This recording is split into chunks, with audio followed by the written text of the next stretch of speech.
ನಾನು ಆಲ್ರೆಡಿ 3 ಸಲ ಕಂಪ್ಲೇಂಟ್ ಮಾಡಿದ್ದೀನಿ ಸರ್. ಏನು ಹೇಳಿ ಸಮಸ್ಯೆ? ಸರ್ 7 ತಿಂಗಳಿಂದ ಬಾಡಿಗೆ ಕಟ್ಟಿಲ್ಲ, ಖಾಲಿನೂ ಮಾಡ್ತಾ ಇಲ್ಲ. ಖಾಲಿ ಮಾಡ್ತೀವಿ ಅಂದರೂ ಹೇಳಿಲ್ಲ, ಅದನ್ನು ಮಾಡ್ತಾ ಇಲ್ಲ. ತುಂಬ ತೊಂದರೆ ಕೊಡ್ತಾ ಇದ್ದಾರೆ. ಪೊಲೀಸ್ ಕಂಪ್ಲೇಂಟ್ ಕೊಟ್ಟಿದ್ವಿ. ಅವರು 10 ಜನ ಕಾಲ್ ಮಾಡಿದ್ರೂ ರೆಸ್ಪಾನ್ಸ್ ಇಲ್ಲ. ಮತ್ತು ಗಗನಗೌಡ ಬಂದಿದ್ದರು ಮಂಡೇ, ಆವಾಗ ಅವ್ರು ಇರಲಿಲ್ಲ. ಅವ್ರಿಗೂ ಹೇಳಿದ್ವಿ, ಆಯಿತು ನಾವು ಇಲ್ಲೇ ತಿರುಗ್ತಾ ಇರ್ತೀವಿ, ಮತ್ತೆ ನಾನು ನೋಡ್ತೀನಿ, ಅವರಿದ್ದಾಗ ನೀವೇ ಕಾಲ್ ಮಾಡಿ, ಇಲ್ಲಾಂದ್ರೆ ನಾನೇ ಬಂದು ಇದು ಮಾಡಿಸ್ತೀನಿ. ಇವಾಗ ಮತ್ತೆ ನಾನು ಸ್ಟೇಷನ್ಗೆ ಹೋದೆ. ಸ್ಟೇಷನ್ಗೆ ಹೋದ್ರೆ ಉಮೇಶ್ ಸಾರು ನಿಮ್ಗೆ ಕಾಲ್ ಮಾಡಿ ಕೊಡಿ ಅಂತ ಹೇಳಿದ್ದಾರೆ. ಮಾತಾಡಿ ಇನ್ಸ್ಪೆಕ್ಟರ್.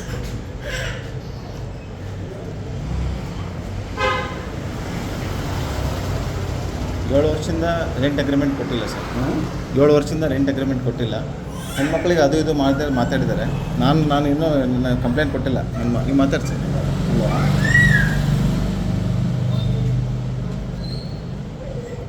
ಹಲೋ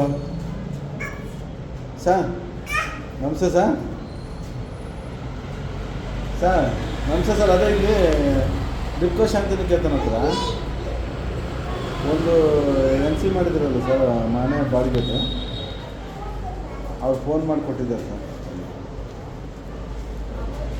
112 ಕಂಪ್ಲೇಂಟ್ ಹಾಕೋದು ಸರ್. ಡಾಕ್ಟ್ರ್ ಇದ್ದಾರೆ ಸರ್, ಡಾಕ್ಟ್ರ್ ಇದ್ದಾರೆ. ಮಾತಾಡಿದೆ ಅವ್ರು. ನಾನು ಕಂಪ್ಲೇಂಟ್ ಕೊಡಬೇಕು, ಬರ್ತೀನಿ ಸ್ಟೇಷನ್ಗೆ ಅಂತ. ಅಲ್ಲ, ಆಲ್ರೆಡಿ 2 ಸಲ ಕೊಟ್ಟಿದ್ದೀನಿ ನಾನು. ಕೊಟ್ಟಿದ್ದೀರಾ? 2 ಸಲ ಕೊಟ್ಟಿದ್ದಾರಂತೆ. 100 ನಂಬರ್ ಕಾಲ್ ಮಾಡಿದ್ದೀನಿ, ರಿಸಾಲ್ವ್ ಮಾಡಿ ಹೋಗಿದ್ದಾರೆ. ಯಾರಾದರೂ ಕೊಟ್ಟಿದ್ದೀರಿ ಸರ್? 100 ನಂಬರ್ ಕಾಲ್ ಮಾಡಿದ್ದೆ ನಾನು 2 ಟೈಮ್ಸ್. 3 ಸಲ ಅಲ್ಲಿ ಅಲ್ಲೇ ಕಂಪ್ಲೇಂಟೇ ಕೊಟ್ಟಿಲ್ಲ. ಇಲ್ಲ, 112 ಮಾಡಿದ್ರಂತೆ ಸರ್, ಸ್ಟೇಷನಲ್ಲಿ ಕೊಟ್ಟಿಲ್ಲ. ಕಾಪಿ 7 ವರ್ಷದಿಂದ ಸರ್, 7 ವರ್ಷದಿಂದ ಆ್ಯಸ್ ಎ ಮೆಡಿಕಲ್ ಡಾಕ್ಟರ್ ನಾನು ರೆಂಟ್ ಕ್ಲಿನಿಕ್ ರಿಜಿಸ್ಟ್ರೇಷನ್ ಮಾಡಬೇಕು, ಮಾಡಬಾರ್ದು? ಸರಿ, ಮಾಡ್ಕೋಬೇಕು. ರೆಂಟ್ ಅಗ್ರಿಮೆಂಟ್ ಕೇಳಿದ್ರೆ ಏನು ಹೇಳಬೇಕು ಅವರು? 7 ವರ್ಷದಿಂದ ಏನು ತೊಂದರೆ ಇಲ್ಲ. ಈಗ ರೆಂಟ್ ಅಗ್ರಿಮೆಂಟ್ ರೆಂಟ್ ಸ್ಟಾಪ್ ಮಾಡಿದ್ಮೇಲೆ ಯಾಕೆ ತೊಂದರೆ ಆಯಿತು ಸರ್? ಈಗ ಆಯಿತು ಸರ್. ಏನಿಲ್ಲ ನಿಮ್ದೇನು ಸರ್ ಸಮಸ್ಯೆ? ನಾನು ಹೇಳ್ತೀನಿ. ಮಾಡಿಕೊಟ್ಟಿಲ್ಲ. ನಾನು MBBS ಡಾಕ್ಟರ್ ಸರ್. 7 ವರ್ಷದಿಂದ ಇದ್ದೀನಿ. ನನ್ನ ತಂದೆ ಪೊಲೀಸ್ ಕ್ರೈಮ್ ಬ್ರಾಂಚಲ್ಲಿದ್ದರು, ASI ರಿಟೈರ್ಡ್ ಆದರು. ನಾನು ಪ್ರತಿ ಸಲ ಏನೇ ಮಾಡಿದ್ರು ಅಂದೆಲ್ಲ ಹರಿದೆ. ನೋಡಿ, ಎಲ್ಲ ಹರಿಯೋದು, ನೋಡಿ ಹರಿಯೋದು, ಬಡಿಯೋದು, ಎಲ್ಲ ಲೈಟ್ಸ್ ಆಫ್ ಮಾಡೋದು, ನನ್ನ ಕಡೆ ಎಲ್ಲ ರೆಕಾರ್ಡ್ಸ್ ಇದೆ ಸರ್. ನನ್ನ ಕಡೆ ಏನಂದರೆ ಲೀಗಲಿ ಅವರು ಎವಿಕ್ಷನ್ ನೋಟಿಸ್ ಕಳಿಸ್ಲಿ, ನನ್ನ ಲಾ ಪ್ರಕಾರ. ಈಗ ಪೊಲೀಸ್ ನಂದು ಏನಾದರೂ FIR ಆಗಿದ್ದು, ಹೊಡೆದು ಬಡಿದು ಏನಾದರೂ ಇದ್ದರೆ ಮಾತ್ರ ಪೊಲೀಸ್ ಬರೋದು. ಈಗ ಲೀಗಲ್ ಇದು ಸಿವಿಲ್ ಇರೋದ್ರಿಂದ ನಾನು ಆಲ್ರೆಡಿ 2 ಸಲ ಕಂಪ್ಲೇಂಟ್ ಕೊಟ್ಟಿದ್ದೀನಿ. ಅದು ಅಲ್ಲೇ ಬಂದು ಪೊಲೀಸ್ ಬಂದು ರಿಸಾಲ್ವ್ ಮಾಡ್ಕೊಂಡು ಹೋದರು. ಹೆಣ್ಮಕ್ಳಿಗೆ ಲೇಡಿ ಡಾಕ್ಟ್ರುಗಳಿಗೆ ಹರಾಸ್ಮೆಂಟ್ ಮಾಡೋದು 2-3 ಇದೆ. ಅವರಿಗೆಲ್ಲ ಇವರಿಗೆಲ್ಲ ಒಂದೊಂದು ಕಂಪ್ಲೇಂಟ್ ಕೊಟ್ಟಿದ್ದೀರಾ? ಏನೂ ಕೊಟ್ಟಿಲ್ಲ ಸರ್. ಇವರೆಲ್ಲ ಓನರೆಲ್ಲ ಚೆನ್ನಾಗಿರೋರೆ, ಒಳ್ಳೆಯ ಜನನೇ ಅಂಥೇಳಿ ನಾವು ಇದು ಬಿಟ್ಟಿದ್ವಿ. ರೆಕಾರ್ಡ್ ಮಾಡ್ಕೊಳ್ಳಿ. ಏನಂದರೆ ಆ್ಯಸ್ ಎ ಮೆಡಿಕಲ್ ಡಾಕ್ಟರ್ ನನಗೆ ಕ್ಲಿನಿಕ್ ರಿಜಿಸ್ಟ್ರೇಷನ್ ಮಾಡೋ ಹಕ್ಕಿದೆ. ಕರ್ನಾಟಕ ಪ್ರೈವೇಟ್ ಮೆಡಿಕಲ್ ಪ್ರಾಕ್ಟೀಷನರ್ ಆ್ಯಕ್ಟಲ್ಲಿ ನಾವು ಎಲ್ಲ ಡೀಟೇಲ್ಸ್ ಪೊಲ್ಯೂಷನ್ ಕಂಟ್ರೋಲ್ ಬೋರ್ಡ್ ಇದೆಲ್ಲ ಹಾಕಿದ್ದೀವಿ. ಹಾಕಿದ್ಮೇಲೆ ರೆಂಟ್ ಅಗ್ರಿಮೆಂಟು, ಖಾತಾ ಎಕ್ಸ್ಟ್ರಾಕ್ಟು ಮತ್ತು ಇನ್ನೂ ಕೆಲವು ಡಾಕ್ಯುಮೆಂಟ್, ನೋ ಅಬ್ಜೆಕ್ಷನ್ ಸರ್ಟಿಫಿಕೇಟು, ಕೆಲವು ಡಾಕ್ಯುಮೆಂಟ್ಸ್ ಬೇಕಾಗಿತ್ತು. 7 ವರ್ಷದಿಂದ ಯಾರಾದರೂ ಡಾಕ್ಯುಮೆಂಟ್ ಕೊಡದೆ ಸತಾಯಿಸಿದ್ರೆ ಏನು ಹೇಳ್ತಾರೆ ಸರ್ ನೀವು? ಸರ್, ಈಗ ಅದೆಲ್ಲ ನಮ್ಗೆ ಗೊತ್ತಿಲ್ಲ. ಇದು ಸಮಸ್ಯೆ ಅವರು ಕಂಪ್ಲೇಂಟ್ ಕೊಟ್ಟಿದ್ದಾರೆ ಸ್ಟೇಷನಿಂದ. ಈಗ 112ಗೆ ಕಂಪ್ಲೇಂಟ್ ಹಾಕಿದ್ದಾರೆ. ಸ್ಟೇಷನಿಂದ 2-3 ಸತಿ ಕಾಲ್ ಮಾಡಿದ್ರೆ ನೀವು ರೆಸ್ಪಾನ್ಸ್ ಮಾಡಿದ್ದೀನಿ. ನಾನು ತೋರಿಸ್ತೀನಿ. ರೆಸ್ಪಾನ್ಸ್ ಮಾಡಲಿಲ್ಲ. ರೆಸ್ಪಾನ್ಸ್ ಮಾಡಿ ಅವ್ರಿಗೆ ಡಾಕ್ಯುಮೆಂಟ್ ಇರೋದಕ್ಕೆ ಬಂದು ಇಲ್ಲಿ 112 ಕಂಪ್ಲೇಂಟ್ ಹಾಕೋರೆ. ಮಾಡಲಿ. ನಾವು ಬಂದಿದ್ದೀವಿ, ನೀವು ಸಿಕ್ಕಿದ್ದೀರಿ. ಈಗ ಅದೇನೇ ಸಮಸ್ಯೆ ಇದ್ರೆ ನಾಳೆ ಬೆಳಗ್ಗೆ 10 ಗಂಟೆಗೆ ಸ್ಟೇಷನ್ಗೆ ಹೋಗಿ ಬಗೆಹರಿಸ್ಕೊಳ್ಳಿ ಅಷ್ಟೇ. ಅಲ್ಲ, ಸ್ಟೇಷನ್ ಯಾಕೆ ಬರೋದು? ಅವ್ರು ಕಂಪ್ಲೇಂಟ್ ಮಾಡಿದಾರಲ್ಲ, ರಿಜಿಸ್ಟ್ರೇಷನ್ ಮಾಡಲಿ, ಲೀಗಲ್ ನೋಟಿಸ್ ಕಳಿಸ್ಬೇಕು ಸರ್. ಅದನ್ನ ಕೇಳಿ. ನೀವು ಪ್ರೊಸೆಸ್ ಪ್ರಕಾರ ನಾನು ಮೇಲೆ ವಾರಂಟ್ ಹಾಕಿದ್ರೆ ನೀವು ತೊಗೊತೀರಾ? ನಾನು 1 ನಿಮಿಷ ಸರ್. ಈಗ ನನ್ನ ಹೆಂಡತಿಗೆ ಯಾರಾದರೂ ತಿಕ್ಕ ಮುಚ್ಕೊಂಡು ಹೋಗುತ್ತಂದ್ರೆ 112 ಕಂಪ್ಲೇಂಟ್ ಎಮರ್ಜೆನ್ಸಿ. ನಾವು ಈಗ ಕೌಂಟರ್ ಕಂಪ್ಲೇಂಟ್ ಅಲ್ಲ, ನೀವು 4 ಜನದಿಂದ ಹಾಕ್ತೇನೆ ನಾನು. 2 ಲೇಡಿ ಡಾಕ್ಟ್ರು, 1 ನನ್ನ ಹೆಂಡತಿ, ನಮ್ಮ ತಂದೆ, ನಾನು 5 ಜನ ಕಂಪ್ಲೇಂಟ್ ಕೊಡ್ತೀವಿ ಸರ್. ತೊಗೊಂತೀರಾ?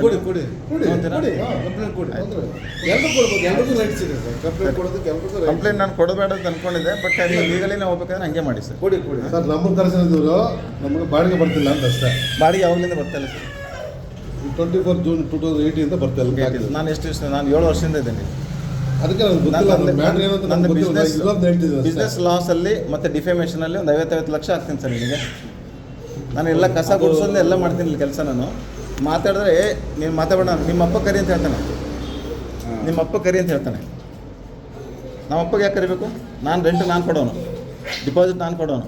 ಏನಂದರೆ ಕೆಳಗಡೆ ಕೋವಿಡ್ ಟೈಮಲ್ಲಿ ನಾನು ಕೆಳಗಡೆ ಬಿಸ್ನೆಸ್ ಎಲ್ಲ ಹಾಳು ಮಾಡಿದೆ. ನಾನು ಏನೇ ಕಾಲ್ ಮಾಡಿದ್ರು ಏನೇ ಮಾಡಿದ್ರು ಇದು ಒನ್ ಆ್ಯಂಪ್ ರನ್ ಆಗುತ್ತೆ, 1 ಆ್ಯಂಪ್ ರನ್ ಆಗುತ್ತೆ, 1 ಆ್ಯಂಪ್ ರನ್ ಆಗುತ್ತೆ. ನನಗೆ ನೋಟಿಸ್ ಬರುತ್ತೆ ಸರ್, 12,500 ಪ್ರತಿ ವರ್ಷ ಕಟ್ತೀನಿ. ಒಂದು 250 ರೂಪಾಯಿ ರೆಂಟ್ ಅಗ್ರಿಮೆಂಟ್ ಮಾಡೋ ಯೋಗ್ಯತೆ ಇಲ್ಲ ನನಗೆ. ಜೂಲೈಯಿಂದ ಬರಬೇಕು. ಅದೇನು ಬರೋದಿಲ್ಲ. ನಾವು ಓನರೇ ಎಲ್ಲ ಒಳ್ಳೆಯವರೇ. ಆಯಿತು. ಈಗ ಬರೀ ಸರ್ ಅದು ಸಮಸ್ಯೆ ನಾವು ಸರ್ ಮಾತಾಡೋದು ಹಾಂ ಸರಿ ಸರ್. ಅರ್ಥ ಆಯ್ತಾ? ಅಲ್ಲ ನೀವು ಪ್ರೊಸೀಜರ್ ಪ್ರಕಾರ ಏನು ಮಾಡಬೇಕು ಮಾಡಿ. ನಮ್ಗಿಂತ ಮೇಲಿನ ಆಫೀಸರ್ ಮೇಲೆ ಇದ್ದಾರೆ. ನಾವು 112 ಎಲ್ಲ ಮಾಡಿಸ್ಬೇಕು. ನಾನು ಚೀಫ್ ಆನ್ಲೈನ್ CM ಅವ್ರದ್ದು ಅಟೆಂಡ್ ನಾನು ಕಾಲ್ ಮಾಡಿಸಿ ನಾನು ಅರೇಂಜ್ ಮಾಡ್ತೀನಿ. ಅಲ್ಲ ನಾನು ರೆಡಿ ಇದ್ದೀನಿ ಸರ್. ನನಗೆ ಏನಂದರೆ ಇವ್ರಿಗೆ ಮಾತ್ರ ನಾನು ಬಿಡಲ್ಲ. ಇವರು ಏನು ಹೇಳಿದ್ರು? ಇವ್ರಿಗೆ ಮಾತ್ರ ನಾನು ಸರ್ ನೀವೇನೇ ಏನು ಹೇಳಿದ್ರಿ, ನಾನು ಏನೋ ಕ್ರಿಮಿನಲ್ ಏನಾದರೂ ಮಾಡಿದ್ರೆ, ನಾನು ಕಳ್ಳತನ ಮಾಡಿದ್ರೆ, ಯಾರೋ ಹೊಡೆದ್ರೆ ಬಡಿದ್ರೆ ಏನೋ ಮಾಡಿದ್ರೆ ನಾವು ಅದೆಲ್ಲ ಮಾತಾಡ್ತಾ ಇಲ್ಲ. ಸಿವಿಲ್ ರೈಟ್ ಸಮಸ್ಯೆನ ಸ್ಟೇಷನ್ ಹತ್ರ ಬಂದು ಆ್ಯಸ್ ಎ ಮೆಡಿಕಲ್ ಡಾಕ್ಟರ್ ನನಗೆ ಕ್ಲಿನಿಕ್ ರಿಜಿಸ್ಟ್ರೇಷನ್ ಮಾಡೋ ಹಕ್ಕಿದೆ. 7 ವರ್ಷದಿಂದ ರೆಂಟ್ ಅಗ್ರಿಮೆಂಟ್ ಯಾರಾದರೂ ಕೊಡಲ್ವಾ? ನಾನು ಕೋರ್ಟಲ್ಲಿ ಇವನಿಗೆ ಅಳಿಬೇಕು. ನಾನು ಕೋರ್ಟಲ್ಲೇ ಮಾತಾಡಬೇಕು. ನನಗೇನು ಬಿಸ್ನೆಸ್ ಲಾಸ್ ಮಾಡಿದ್ದಾನೆ ಅದ್ರ 10 ಪಟ್ಟು ಅವ್ನು ಕೊಡಬೇಕು. ಅವ್ನಿಗೇನು ರೆಂಟ್ ಕೊಡಬೇಕಲ್ಲ ನಾನು ಕೊಡ್ತೀನಿ ಸರ್. ಸರ್ 1 ನಿಮಿಷ, ನಾನು ಹೇಳೋದು ಕೇಳ್ಬಿಡಿ. ಇರಿ. ನಿಮ್ಮ ಆಹಾರ ಏನೇನಿದೆ ನಮ್ಗೆ ಅದ್ರ ಬಗ್ಗೆ ಗೊತ್ತಿಲ್ಲ. ಹಾಂ ಅರ್ಥ ಆಯ್ತಾ? ಅಲ್ಲ ಒಟ್ಟಿಗೆ ನಾನು ಬೆಲೆ ಕಂಪ್ಲೇಂಟ್ ಕೊಟ್ಟರೆ ತೊಗೋಬೇಕು ನೀವು. ಕೊಡಿ ಸರ್. ನಾವು ಹೇಳಿದ್ವಲ್ಲ 5 ಜನ 10 ಜನ ಕೊಡಿ ಕಂಪ್ಲೇಂಟ್.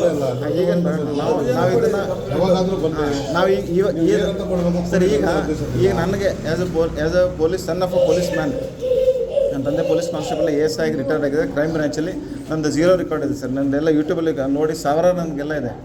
ನಾನು ಯಾವುದೂ ನಮಗೆಲ್ಲರೂ ಇನ್ಸ್ಪೆಕ್ಟರ್ಲಾಗಿ ಪರಿಚಯ. ನಾನು ಯಾರ್ದು ಡಾಕ್ಯುಮೆಂಟ್ಸ್ ಯಾರ್ದು ಇನ್ಫ್ಲೂಯೆನ್ಸ್ ಯೂಸ್ ಮಾಡಿಲ್ಲ ನಾನು. ಬಟ್ ಈ ಮನುಷ್ಯ ಮಾತ್ರ ನಾನು ಬಿಡಲ್ಲ. ರೆಂಟ್ ಕೊಡೋದಿಲ್ಲ, ಎಷ್ಟು ತಿಂಗಳು ಕೊಡಬೇಕು ಎಲ್ಲ ಕೊಡ್ತೀನಿ. ನೀವೆಲ್ಲಿ ವಾಸ? ನನಗೆ ತಿಕ್ಕ ಮುಚ್ಕೊಂಡು ಹೋಗಿ ಅಂತೇಳಿ ಫೋನಲ್ಲಿ ರೆಕಾರ್ಡ್ ಇದೆ ಸರ್. ಬೇರೆ ಡಾಕ್ಟರ್ ಎದುರುಗಡೆ ಮಾತಾಡ್ತಾರೆ. ಆಯ್ತು, ಬೆಳಗ್ಗೆ ನೀವು ಒಂದು ರೆಂಟ್ ಅಗ್ರಿಮೆಂಟ್ ಕೊಡಲ್ಲ, ಖಾತೆ ಎಕ್ಸ್ಟ್ರಾಕ್ಟ್ ಕೊಡಲ್ಲ, ಏನು ನೀನು ತಿಕ್ಕ ಮುಚ್ಕೊಂಡು ಹೋಗ್ಲಿ ಅಂತಂತಾರೆ. ಸರಿನಾ? ಎಲ್ಲಿ ಬರ್ಬೇಕು ಬರ್ತೀನಿ ಸರ್. ಆಯ್ತು. ಹೋಗಿ ಬಗೆಹರಿಸ್ಕೊಂಡ್ರೆ ನಿಮಗೆ ಒಳ್ಳೇದು.